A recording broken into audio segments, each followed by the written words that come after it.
बंदी छोड़ सतगुरु रामपाल जी महाराज जी की जय हो। परमपिता परमेश्वर की आप सभी प्यारी आत्माओं को मुझ पवन दास का सत साहिब। बहुत सारे कच्ची बुद्धि वाले भगत भाई बहनों की छोटी छोटी शंकाएं होती हैं। अगर वो सत्संग सुनते परमात्मा का ध्यान से, अगर परमेश्वर के सत्संगों में जो संकेत है उनको समझने का प्रयास करते, गुरु जी क्या चाहते हैं, गुरु जी का मिशन क्या है, गुरु जी के दिल की बात अगर समझने का प्रयास करते, तो शायद ये इस तरह की छोटी छोटी शंकाएं उनके दिमाग में घर नहीं करती। कई लोग सत्संग में सुनते हैं परमपिता परमेश्वर सतगुरु रामपाल जी महाराज जी के मुख कमल से 2013 या 14 के सत्संग में कि भाई परमात्मा ने बरवाला में इतना बड़ा आश्रम दे दिया और मध्य प्रदेश के बैतूल में इससे भी बड़ा आश्रम दे दिया परमात्मा ने। फिर लोग ये शंकाएं जाहिर करने लग जाते हैं, भाई फिर ये सतसेवक सतलोक आश्रम मैनेजमेंट हरियाणा को गलत क्यों बता रहे हैं। बैतूल का जो आश्रम है वो तो गुरुजी के आदेश से बना है। तो ये नाजायज शंकाएं हैं, इनका कोई महत्व नहीं, कोई औचित्य नहीं है। परमेश्वर का क्या नहीं बनाया हुआ है इस पूरी सृष्टि में, इस पूरे अखिल ब्रह्मांड में।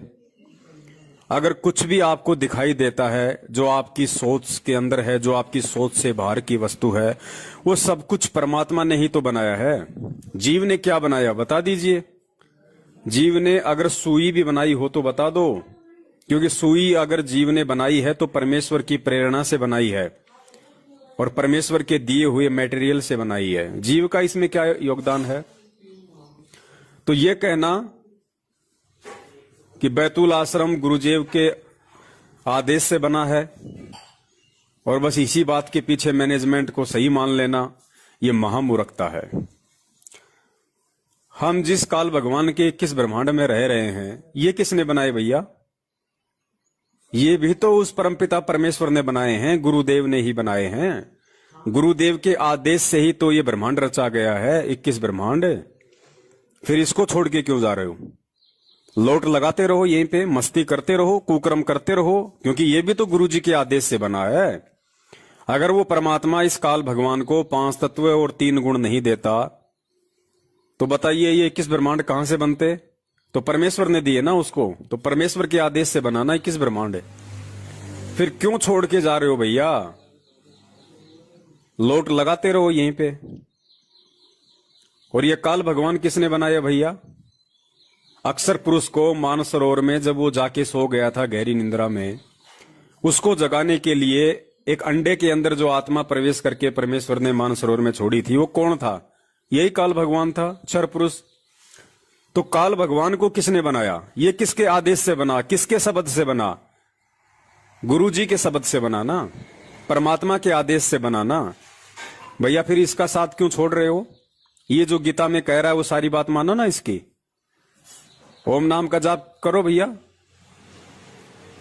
करो, बोल बोल के जोर जोर से ओम नाम का जाप करो और सारे उल्टे कुकर्म भी करो। ये भी तो परमात्मा ने बनाया है, ये भी तो परमात्मा के ही आदेश से बना है। भाई ये मूर्खता कब तक आप लोगों के अंदर घर किए बैठी रहेगी, कब समझोगे फिर। और समझाने के लिए कोई दूसरा गुरु आएगा क्या आप सतलोक से। अब जो तुमने वीडियो देखा है गुरुदेव का, उसमें गुरुदेव कह रहे हैं कि भाई परमात्मा ने बरवाला से भी बड़ा आश्रम बैतूल में दे दिया। तो बताओ भैया कौन से परमात्मा ने दे दिया। अरे कौन से परमात्मा ने दे दिया। कौन है वो परमात्मा जिसने बैतूल में बरवाला से भी बड़ा आश्रम दे दिया। क्या तुम्हारे गुरु से बढ़कर या गुरु के अलावा और भी कोई परमात्मा है क्या। तुम मानते हो क्या। अगर तुम कहो कि जी वो कबीर परमात्मा ने दे दिया, तो फिर तुम्हारा गुरु कौन है भैया। अगर कबीर भगवान ने बैतूल में आश्रम दे दिया तो फिर तुम्हारा गुरु कौन है। तुम तो यहीं फैलोगे।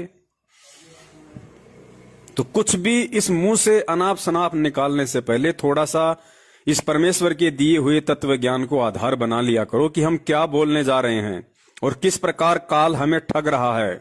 तुम्हें तो वहीं ठग लिया काल ने कि गुरुजी कह रहे हैं कि परमात्मा ने बरवाला में और बड़ा आश्रम दे दिया, तो तुम तो गुरु के अलावा किसी और को परमात्मा मान रहे हो ना। गुरु तो थप्पड़ मार मार के परीक्षा लेगा, गुरु तो जूते मार मार के परीक्षा लेगा। गुरु ने क्या कहा कि गुरु की करनी पे नहीं चलना, गुरु की कथनी पे चलना है। गुरु क्या कर रहा है ये नहीं देखना। गुरु तो सत्संग भी कर रहा है, तो क्या हम भी करने लग जाएंगे सत्संग? गुरु तो आशीर्वाद भी देता है अपने बच्चों को, तो क्या हम भी देने लग जाएं? वो गुरु की अपनी करनी है, वो उसके कर्म हैं। हमारे लिए क्या आदेश है? हमने गुरु की करनी पे नहीं चलना, हमने गुरु की कथनी पे चलना है। कथनी यानी वचन, सत्संग, जो आदेश उन्होंने हमें दे दिए, हमें उन पे चलना है। गुरु क्या कर रहा है उन बातों को हमने ना देखना है, ना उन बातों को लेके हमने मन में कोई शंका पालनी है। तो इन चीजों को समझने का प्रयास करो भैया। गुरु जी ने तो ये भगत भी बनाए हैं। आज संगत में जितने भी भगत हैं वो किसने बनाए भैया? आपके दादा परदादा ने तो बनाए नहीं, गुरु जी ने बनाए हैं ना। और गुरु जी का बनाया हुआ भगत यदि कल को काल प्रेरणा से उल्टे कुकर्म करने लग जाए, जैसे कि ये सतलोक आश्रम मैनेजमेंट हरियाणा वाले कर रहे हैं, तो क्या आप उस भगत के अनुसार चलोगे या नहीं? नहीं चलोगे ना। तो फिर गुरुजी के आदेश से यदि बैतूल का आश्रम बना है और उस आश्रम में यदि गुरुजी की मर्यादाओं के खिलाफ कंस्ट्रक्शन हो रहा है, तो वो आश्रम हमारे लिए मिट्टी है, मिट्टी, एक वेश्या के कोठे के समान है। इससे ज्यादा कुछ नहीं हमारे लिए। उस बैतूल आश्रम में 2-2 स्विमिंग पूल बने हुए हैं। किस लिए भैया? अपनी माता बहनों के साथ में नंगा नहाने के लिए बनाए थे क्या सतलोक आश्रम मैनेजमेंट हरियाणा ने? किस लिए बनाए? आश्रम में क्या जरूरत है स्विमिंग पूल की? तेरा गुरु जेल में ठूटी चला के नहा रहा है और तुम यहां पे 2-2 स्विमिंग पूल बना के 50-50 लाख रुपए के तुम यहां पे अय्यासियां कर रहे हो और फिर भी कहते हो कि बैतूल आश्रम गुरुजी के आदेश से बना है। शर्म आनी चाहिए तुम लोगों को, शर्म। अब इससे ज्यादा समझाने के लिए दास के पास में शब्द तो हैं लेकिन वक्त नहीं है। तो ऐसी छोटी मानसिकता वाले व्यक्तियों के लिए दास ज्यादा समय व्यर्थ नहीं करेगा। जो समझदार होगा वो संकेत में समझ जाएगा। और मेरा ये थोड़ा सा जो रोष है, ये सवाल करता भगत के प्रति नहीं है, ये उन समस्त भक्तों के प्रति है जो इतना समझाने के बाद भी अपनी बुद्धि को थोड़ा सा भी परमेश्वर के ज्ञान की तरफ डाइवर्ट नहीं करते हैं। और जैसा उनके मन में कोई सवाल पैदा हुआ तुरंत उसका जवाब जानने की कोशिश करते हैं। अरे परमेश्वर ने आपको भी ज्ञान दिया भैया, मुझे अलग से बैठा के कोई ट्यूशन थोड़ी दिया है। सत्सेवकों को अलग से ट्यूशन थोड़ी दिया परमात्मा ने। जो सत्संग आपको सुनाए वही मुझे सुनाए। तो 5 मिनट थोड़ा शांति से उस परमात्मा के सत्संगों को आधार बना के खुद भी तो निर्णय कर सकते हो। अगर कोशिश करोगे तो क्या समाधान तुम्हारे पास नहीं है? क्या तत्व ज्ञान तुम्हारे पास नहीं है? क्या गुरु का आशीर्वाद तुम्हारे पास नहीं है? हर छोटी सी चीज के लिए आप लोग सवाल फेंक देते हो लिख के। ये भी तो देखो कि सामने वाला भी भगत है, उसको भी अपनी भक्ति करनी पड़ती होगी, उसको भी अपनी रोजी रोटी के लिए काम धंधा करना पड़ता होगा। हम कोई सतलोक आश्रम मैनेजमेंट हरियाणा वालों की तरह काल के एजेंट तो है नहीं, जो हमें भक्ति से कोई लेना देना नहीं है, जो हमें काम धंधे से कोई लेना देना नहीं है। हम कोई भक्तों के ज्योति पाठ और दान के ऊपर हराम के टूक तो तोड़ते नहीं है। हम परमेश्वर के विधान अनुसार चलते हैं, अपनी भक्ति भी करते हैं और अपनी हक अलाल अपनी नेक कमाई खाते हैं ताकि हमारी भक्ति बने, परमात्मा प्रसन्न हो। कि कबीरा धंधा करता रहे बिन धंधे धन ना होए, जो वो नर भूले भूल में जो धंधे ध्यावत ना आए। तो हमें भैया हर तरीके से परमात्मा के एक एक वचन पे चलना होता है। तो हमारा इस तरह के बेफिजूल वाले छोटे छोटे सवालों से समय बर्बाद ना करें। हम फ्री नहीं बैठे हैं मैनेजमेंट वालों की तरह, हमारे दिमाग में भूसा नहीं भरा है सतलोक आश्रम मैनेजमेंट वालों की तरह। ये छोटी छोटी जो बातें हैं, इनका भी यदि आप इस ज्ञान को आधार बना के समाधान नहीं निकाल सकते तो फिर आपका भक्ति करना व्यर्थ है, ये सत्संग सुनना आपका व्यर्थ है। आप फिर राइट कान से सुन के लेफ्ट से निकाल रहे हैं, जिसका कोई मतलब नहीं है। तुम लोगों ने यहां तो बहुत जल्दी काल प्रेरणा से दिमाग लगा लिया कि बैतूल आश्रम गुरुजी के आदेश से बना हुआ है और गुरुजी अपने दूसरे सत्संगों में जो दूसरे तरीके से समझा रहे हैं उन पे तुम्हारा ध्यान क्यों नहीं जाता भाई? सुनो ये छोटा सा सत्संग जिसमें परमेश्वर क्या कह रहे हैं। गुरुजी कह रहे हैं कि जिस आश्रम में मैं नहीं हूं उस आश्रम में माथा टेकने से कोई लाभ नहीं है। उस आश्रम में मत्था टेकने से कोई लाभ नहीं है। वो पत्थर और मिट्टी का ढूंढ है, ढूंढ। सुनो ध्यान से इस सत्संग को। अपन आत्माओं, जैसे इस दास से मंत्र आप जी को बरवाला के पुराने आश्रम में मिला है, तो उसके लिए वो पुराना आश्रम अमरनाथ है जहां वो मंत्र मिला आपको। अब उस बरवाला आश्रम में माथा टेकने तो नहीं, उस मंत्र के जाप करने से आपका मोक्ष होगा। और वो मंत्र आपको ये दास कहीं भी मिल जावे, जैसे घर घर जाया करते थे हम, वो घर में मंत्र देते थे, तो उनके लिए वो स्थान है वो अमरनाथ जहां ये मंत्र मिला था। उस उस अमर मंत्र के मिलने वाले स्थान से मोक्ष नहीं, चाहे माथा टेको चाहे ना टेको, उस मंत्र के जाप से मर्यादा में रहते हुए साधना करने से आपका मोक्ष होगा। जैसे पहले हम नगर नगर में जाकर सत्संग करने लगे थे और वहां टेंट लगाया करते थे, भट्ठी बनाया करते थे मिट्टी ग्राउंड में, ईंटों की मट्टी भट्ठी बनाकर हलवा खीर बनाते थे और सत्संग करके हम अगले स्थान दूसरे शहर में चले जाते थे। तो जैसे हम एक बार करनाल के अंदर सत्संग करके चले गए, हम चले गए हिसार में आ गए, तो जिस भक्तों ने वहां नाम लिया था तो उनके लिए वो करनाल का वो मैदान अमरनाथ है। लेकिन अगर कोई उस बाद में कोई व्यक्ति यूं कहे कि चल आपको वहां वो स्थान दिखा कर लाता हूं जहां पर रामपाल महाराज का सत्संग हुआ था, तो वहां क्या दिखा कर लाएगा बाद में? जहां भट्ठी पड़ी थी ईंटों की, यूजलेस, हमने काम सारा कर लिया था, हम आगे चले गए। अब उन भट्टियों को देखने से, जैसे हम वहां ये सत्संग जहां हो रहा हो और ये दास जहां उपलब्ध हो, तो वहां भक्त हो, वहां पर खीर भी मिलेगी, हलवा भी मिलेगा और ये अनमोल ज्ञान भी सुनने को प्राप्त होगा। अब यदि कोई व्यक्ति कहे कि चल आपको वो स्थान दिखा कर लाता हूं जहां सत्संग हुआ था, वहां जाकर क्या दिखावे, देख यहां तो खीर बनी थी, यहां हलवा बना था, यहां बैठ कर नाम दिया था, तो वहां ना तो वह खीर ना हलवा, सूखी भट्ठी है, उन्हें 6 पे माथा टेका हो जाए। तो वो चीज तो यहां मिलेंगी जहां दास उपलब्ध है। अब ये बरवाला के अंदर है वो भट्ठी, वो खीर भी, हलवा भी और अनमोल मंत्र और ज्ञान भी।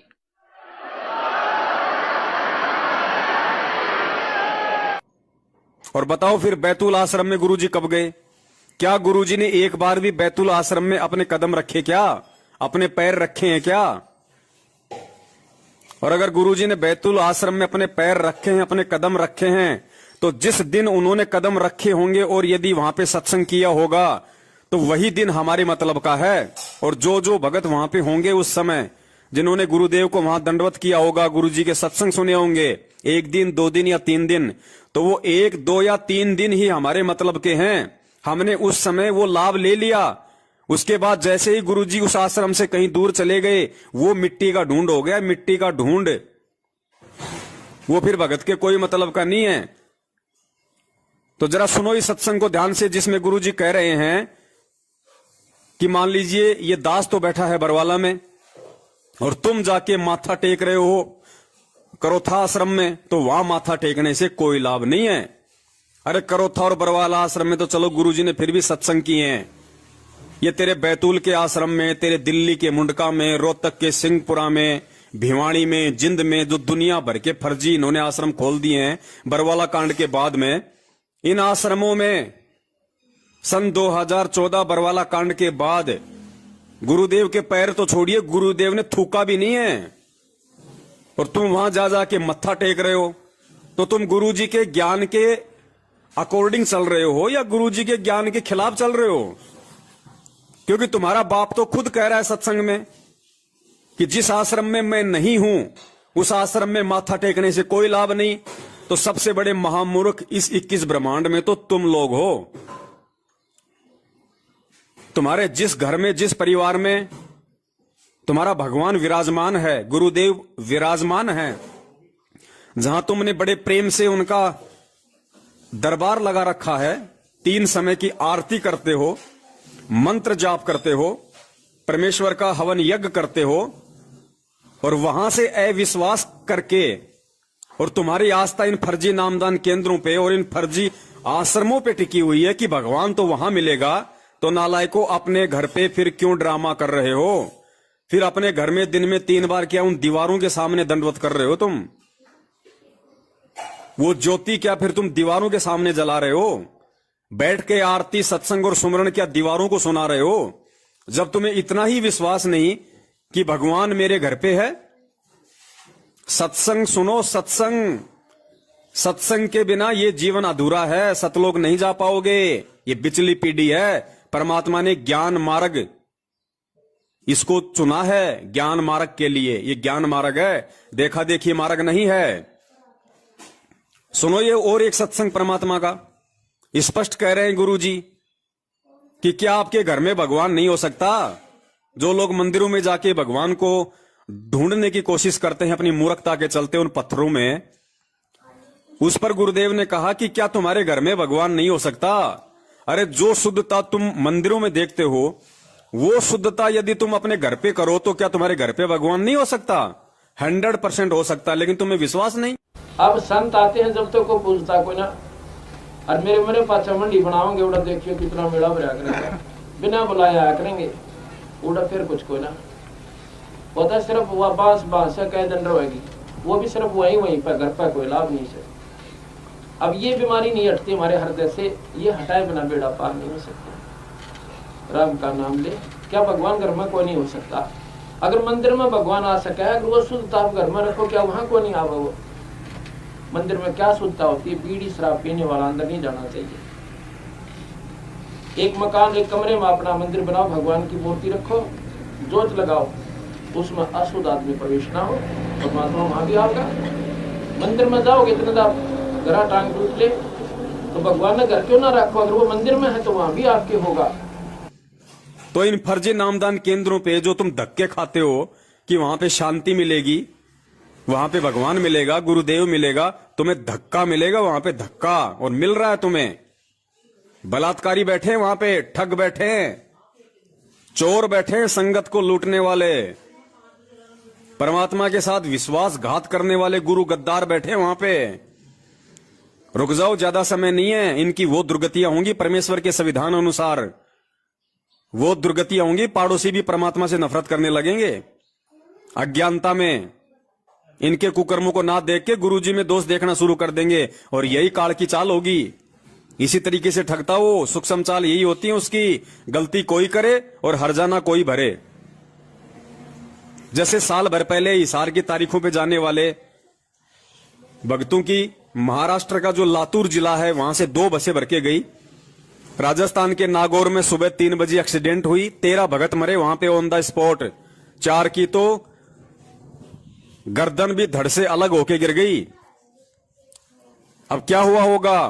पूछो जाके उनके रिश्तेदारों से, पूछो जाके उनके आड़ोसी पाड़ोसियों से, और कहो कि भाई धरती पे भगवान आया हुआ है संत रामपाल जी के रूप में, आओ और नाम दीक्षा ले लो। तुम्हारे जूते मारेंगे, जूते, उस घटना को देख के। यही काल भगवान की सूक्ष्म चाल होती है। पहले तुमसे गलतियां करवाएगा, तुम्हारी मर्यादा तुड़वाएगा, फिर तुम्हारी गर्दन पे आरा चलाएगा, और फिर आसपास के लोग तुम्हारे भगवान से नफरत करने लगेंगे। यही सूक्ष्म चाल होती है उसकी। पता नहीं कब समझोगे तुम लोग, कब परमेश्वर तुम्हें सद्बुद्धि देंगे। दया है परमात्मा की भाई सत्सेवकों के ऊपर। पता नहीं कैसे परमात्मा ने इस घोर कलयुग में और इस उलझे हुए सांसारिक उलझेड़े में से परमात्मा ने कैसे हम पे दया करी है, जो ये सारी चीजें परमात्मा ने शीशी की तरह साफ करवा दी। किसी को कोई शंका नहीं है, किसी को कोई डर और भय नहीं है काल भगवान का। सब परमेश्वर के ज्ञान को आधार बना के चल रहे हैं,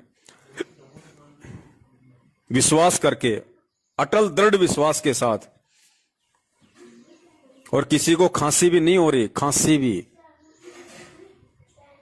और जो ये मानते हैं कि हम तो भगवान के बहुत नजदीक हैं, हम तो भगवान की कोई भी सार की तारीख नहीं छोड़ते, मैनेजमेंट को निरंतर ज्योति पाठ भी करवा रहे हैं, उनके हर आदेश पे चल रहे हैं, उनकी दुर्गतियां हो रही है, दुर्गतियां। कब समझोगे फिर इस ज्ञान को, कब आधार बनाओगे? ये तत्व ज्ञान क्या परमात्मा ने अचार डाल के खूंटी पे टांगने के लिए दिया था? इसका ढक्कन खोलो भाई, नहीं तो ये बदबू मार देगा, फिर कोई किसी काम का नहीं है। इसको खोलो, इसका यूज करो, इसको खाओ, अपनी इस खोपड़ी में धारण करो इस परमेश्वर के ज्ञान को। पिछले 6 साल से परमात्मा हम सत्सेवकों को निमित्त बना के साध संगति करवा रहे हैं। परमेश्वर ने हजारों की संख्या में छोटे बड़े 3-3 घंटे के वीडियो बनवा के संगत में डलवा दिए। यूट्यूब पे जाओ, फेसबुक पे जाओ, देखो। अब वो मूर्खता मत दोहराओ भाई, इस बिचली पीढ़ी में आने के बाद भी, परमात्मा से तत्व ज्ञान लेने के बाद भी। ये तो वही कहानी हो गई फिर। आप भक्तों में और जगत वालों में फिर क्या अंतर रह गया? एक कथावाचक था, वो रामायण का पाठ कर रहा था, पूरी रात तो उसने लोगों को रामायण सुनाई। सुबह उठ के एक ने कहा, जी महाराज। बोले हाँ जी। बोले सीता का बाप कौन था? तो तुम लोग क्यों इतनी मूर्खता कर रहे हो भैया? 7 साल से फिर क्या सुन रहे हो? फिर हमारे वीडियो क्या देख रहे हो?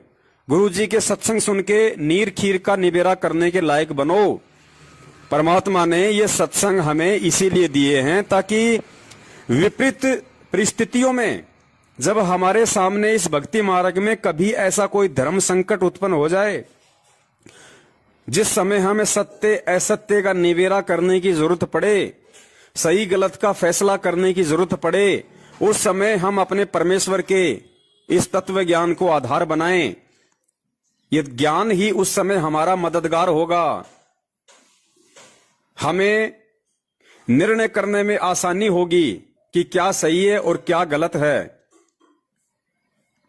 अरे परमात्मा की घर बैठ के भक्ति करो ना। जब तक गुरुजी नहीं हैं, जब तक गुरुजी जेल में हैं, इन फर्जी आश्रमों में जाके क्यों मत्था मार रहे हो? क्यों अपना सिर पचा रहे हो? क्यों अपने घुटने तोड़ रहे हो? वहां जाने से तुम्हें कौन सा अमृत मिल रहा है भाई? अमृत भी है तो तुम्हारे घर में ही है, जो चरणामृत रखा हुआ है। सत्संग रूपी अमृत भी तुम्हारे घर में है। क्या तेरे मोबाइल में नहीं है सत्संग? क्या तेरे घर पे टीवी नहीं है? तू इन फर्जी आश्रमों में जाता है तो क्या गुरुजी वहां पे लाइव सत्संग करने आते हैं जेल से? तो क्यों मंद बुद्धि का परिचय दे रहा भाई? जब तेरा भगवान तेरे पास में है, तेरा गुरु तेरे पास में है, तो क्यों दर दर भटकता हुआ फिर रहा है उस हिरण की तरह? लेकिन फिर भी तू भटक रहा है क्योंकि तुझे विश्वास नहीं है कि गुरुजी मेरे घर पे है, गुरुजी मेरे साथ में है, इसलिए तुम दर दर भटक रहे हो। और हम सत्सेवकों को मालूम पड़ गया कि कस्तूरी तो हमारे अपनी नाभि में है, कि घट ही में गंगा, घट ही में यमुना, घट ही में है जगदीश। अब जगदीश का मतलब कोई भगवान विष्णु थोड़ी है। जगदीश जगत प्लस ईश, पूरे संसार का मालिक संत रामपाल जी महाराज परमात्मा, वो घट में है। घट का मतलब सदा तेरे पास में है शब्द रूप में। अगर तू नियम पे है तो, अगर तू मर्यादा में है तो, अगर तू विश्वासी है तो, अगर तू ज्ञान आधारी है तो तेरे पास में है। नहीं तो चाहे घूमता रहे, ढूंढता रहे, फिरता रहे, मरता रहे, परमात्मा 7 जन्म में भी नहीं मिलेगा ऐसे। क्योंकि परमात्मा को पहचानने के लिए, परमात्मा का आभास करने के लिए कि परमात्मा पल पल मेरे साथ है या नहीं है, इसके लिए परमात्मा के सत्संगों को आधार बनाना पड़ेगा, ज्ञान को आधार बनाना पड़ेगा, एक विश्वासी बनना पड़ेगा, परमात्मा को विश्वास दिलाना पड़ेगा कि हां मैं आपके ज्ञान आधार से चल रहा हूं। सत साहिब, जय हो बंदी छोड़ के।